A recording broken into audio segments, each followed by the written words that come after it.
Hello दोस्तों, basic maths में आपका स्वागत है। आज जो बेसिक मैथ्स मैं आपको पढ़ाऊँगा उसमें मैं आपको पढ़ाऊँगा परिमाप और क्षेत्रफल के बारे में, कि परिमाप क्या है, क्षेत्रफल क्या है। आज आपका तारीख हो गया 9 सितंबर 2023। तो आज हम लोग पढ़ेंगे परिमाप एवं क्षेत्रफल के विषय में। तो सबसे पहले हम समझते हैं कि ये परिमाप क्या होता है। परिमाप का मतलब क्या होता है? तो परिमाप का मतलब होता है भाई कि किसी बंद आकृति के घेरे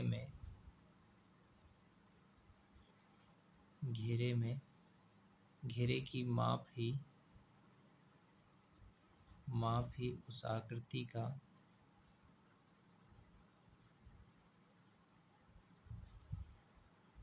परिमाप होता है।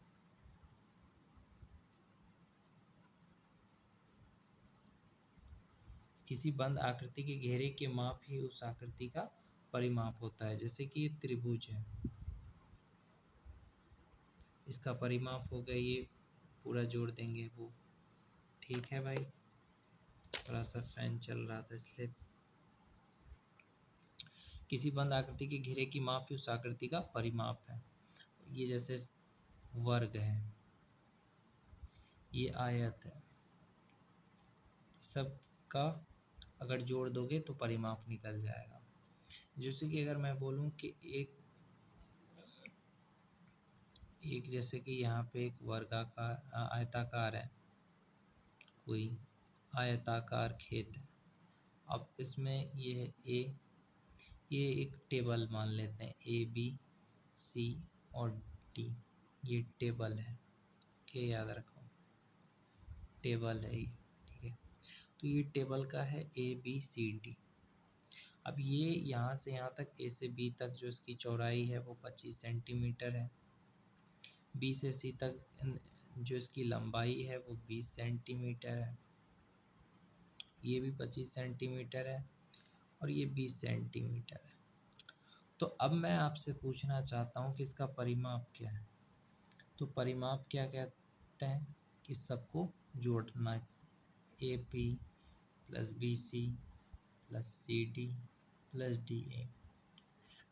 तो परिमाप निकालना है तो निकालिए, 25 centimetre plus 20 centimetre plus 25 centimetre plus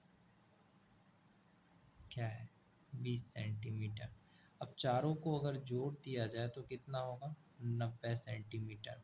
तो इसका परिमाप कितना है, 90 सेंटीमीटर। तो परिमाप का डेफिनेशन बताया बेसिक मैथ में आपको, किसी बंद आकृति के घेरे की माप ही उस आकृति का परिमाप होता है। अब परिमाप निकालना भी सिखा दिया। चलिए एक और सवाल ले लेते हैं जिससे आपका कंसेप्ट और भी ज़्यादा क्लियर हो जाए। अब यहाँ पे ये देखो, ये खेत है, फुटबॉल का मैदान है। चलो मान के चलते हैं फुटबॉल, ये क्रिकेट का मैदान है।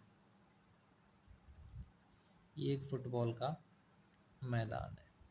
ये है ए, ये है बी, ये है सी, ये है डी। अब यहाँ से यहाँ तक है आपका 250 मीटर लेते हैं, 250 मीटर। यहाँ से बी से सी तक है 150 मीटर, ये भी 250 मीटर और ये 150 मीटर। अब मैंने तुमसे क्या कहा कि इसका 2 चक्कर लगाना है तुम्हें। तो 2 चक्कर लगाया तुमने तो तुम्हारी दूरी कितनी है। मैंने पूछा एक फुटबॉल का मैदान है, वहाँ पे तुम यहाँ से चले एक चक्कर, फिर दूसरा चक्कर लगाया, तो तुमने कितनी दूरी तय की। तो सबसे पहले तुम्हें परिमाप निकाल लेते हैं। तो परिमाप निकाल लेते हैं। तो परिमाप क्या हो गया, सबको जोड़ देना है। तो सीधा मैं कहता हूँ जोड़ने से अच्छा है 2 लंबाई प्लस चौड़ाई। ये सूत्र अच्छा है। 2 लंबाई क्या है 150 प्लस चौड़ाई कितनी है 250। इसको अंदर में जोड़ दें तो ये हो गया 0, 5 5 10, तो 1 3 1 4, 400 दूनी 800 मीटर। 800 मीटर हुआ इसका परिमाप। तो फुटबॉल के मैदान को का जो परिमाप है 800 मीटर, एक चक्कर लगाने में कितनी दूरी तय करेंगे, 800 मीटर। ओके, तो 2 चक्कर लगाने में कितना होगा? 800 मीटर को 2 से गुना कर देंगे तो मतलब 1600 मीटर आंसर हुआ। मतलब यहाँ तक चक्कर लगाने में, एक चक्कर लगाने में 800 मीटर, तो 2 चक्कर लगाने में 1600 मीटर। आई होप आपको समझ में आ गया होगा। अभी एक और कॉन्सेप्ट है आपका, वो है रुमाल वाला। कि एक रुमाल है, ऐसा रुमाल है इस टाइप का। क्या है ये? रुमाल है। इसका भी है ए, बी और सी और डी। तो रुमाल का कितना है? यहाँ से 8 सेंटीमीटर है, बी से सी तक भी 8 सेंटीमीटर है, ये भी 8 सेंटीमीटर है, ये भी 8 सेंटीमीटर है। तो मैं पूछ रहा हूँ तुम्हें कि इसका परिमाप क्या होगा? ए बी सी डी का परिमाप क्या होगा? परिमाप क्या होगा? तो सबको जोड़ देते हैं परिमाप में। 8 + 8 + 8 32 सेंटीमीटर होगा। तो इसका एक फॉर्मूला भी है, वर्गाकार का क्षेत्रफल निकालना है। वर्गाकार क्षेत्र का अगर क्षेत्रफल नहीं, परिमाप निकालना है तो क्या करते हैं? 4 गुना भुजा। तो 4 से एक भुजा है 8 सेंटीमीटर, तो 8 चौके 32 सेंटीमीटर। आ गया समझ में? तो इस रुमाल का कितना परिमाप हो गया? 32 सेंटीमीटर। आपको बहुत ज़्यादा अच्छे से समझ में आ रहा होगा। साथ साथ फॉर्मूला भी कॉपी कर सकते हो तो करते रहना। यहाँ तक समझ में आ गया तो स्क्रीनशॉट ले लिया करो या लिखा करो मेरे साथ समझने के लिए। ये 2 बार वीडियो देख लिया करो। अब देखो क्षेत्रफल क्या होता है। क्षेत्रफल क्या होता है? एक बंद आकृति द्वारा घेरे गए क्षेत्र को माप को उसका क्षेत्रफल कहते हैं।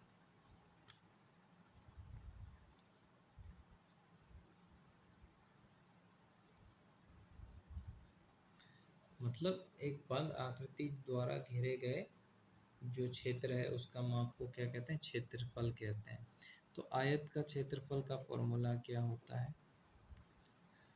आयत का क्षेत्रफल का फॉर्मूला हो जाता है लंबाई गुना चौड़ाई। और वर्ग का क्षेत्रफल क्या क्या हो जाता है? वर्ग का क्षेत्रफल कितना हो जाता है? वर्ग का क्षेत्रफल होता है भुजा गुना भुजा। अब एक बात कहो, एक आयत का क्षेत्रफल कितना है? एक आयत मैंने दे दी, मैंने कहा ये आयताकार खेत है, इसका जो है ये हो गया, लंबाई हो गया 12 सेंटीमीटर, चौड़ाई हो गया 5 सेंटीमीटर, ऐसा मैंने बोल दिया।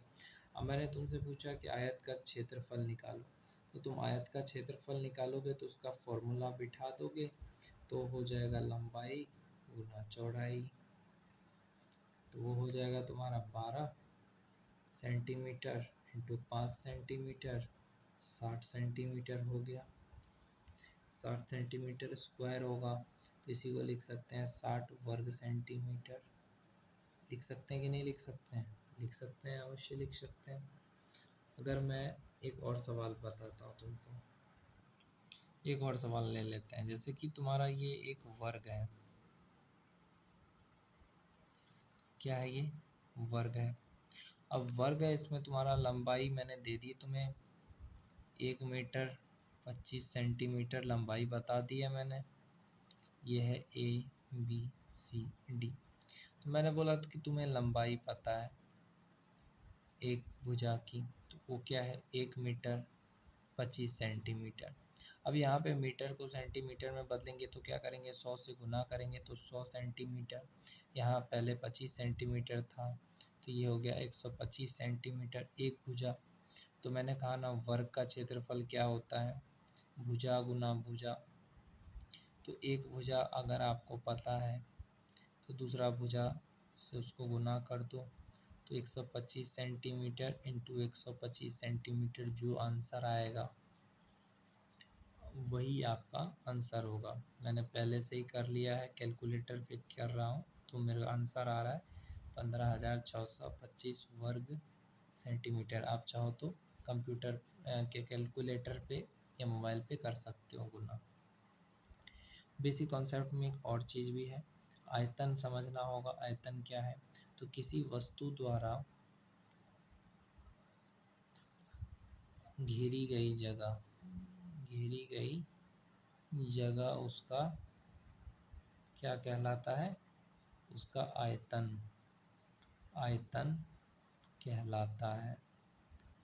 कहलाती है। तो आयतन का फॉर्मूला क्या होता है? आयतन बराबर होता है लंबाई गुना चौड़ाई गुना ऊंचाई। तो बेसिक मैथ में एक और जाते जाते बता दूं कॉन्सेप्ट, जैसे होता है भागफल गुना भाजक प्लस शेषफल, ये किसके बराबर होता है? भाज्य के बराबर होता है।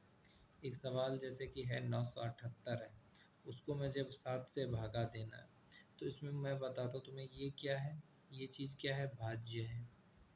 यहाँ पे जो चीज़ आएगा यहाँ पे वो भागफल कहलाएगा, और यहाँ पे जो चीज़ आएगा वो शेषफल कहलाएगा, और ये क्या है? भाजक है।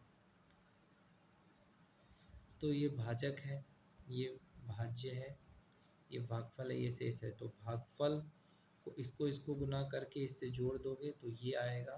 तो तुम्हारा जो भाग है वो बिल्कुल सही है।